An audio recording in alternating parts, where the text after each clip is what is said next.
Spoiling a best friend for today's mini vlog. So, ayan guys, hindi yan na rebond ha. Hair botox lang yan at napakaganda ng result guys. Ako gumawa niyan. Bali, pangalawa pa lang naman siya sa aking napagpraktisan sa hair botox. Ayan yung dati niyang hair. Ayan pala yung blow dry result. Hindi ko na videohan yung yung before niya. Napaka-dry na ng hair niya, tapos as in kulot-kulot talaga. Tapos sana maging maganda yung resulta nito para talagang mapasaya ko si best friend for today's video. So, sana gawin nyo rin to sa inyong mga best friend or loved ones this Christmas season para hindi na sila gumastos sa mga mamahaling salon. So, ayan, kaya naman natin. Madali lang siya, hindi pala mabilis kasi ang tagal pala niyang gawin. Diyan sa aming dalawa, kami ng siguro mga 5 to 6 hours kasi binabad namin yung gamot ng mahigit 2 oras. Kasi lang naman yan treatment, hair botox lang naman siya. So, pwede siyang ibabad ng matagal. Go!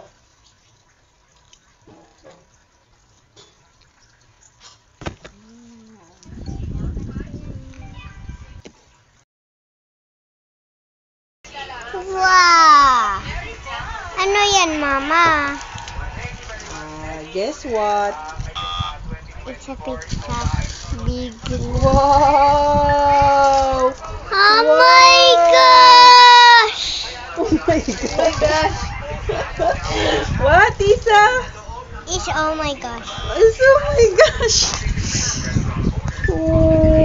Wow! Oh my gosh!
Oh, yan. Blow dry pa lang yan. Oh, gawang professional, Charis. Oh, plancha pa lang yan. Hindi pa yan blower pa lang. Hindi pa napaplancha.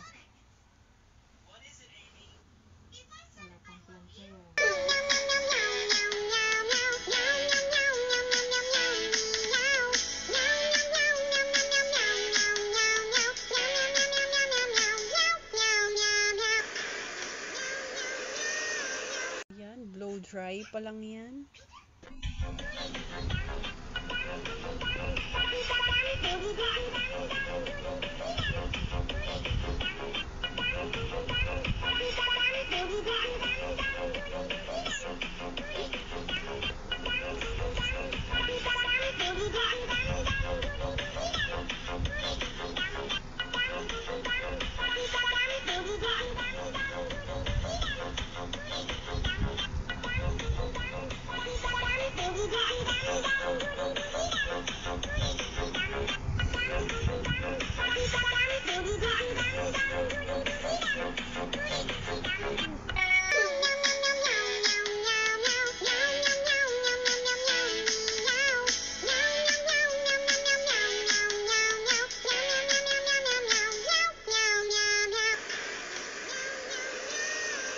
Yan, blow dry pa lang yan.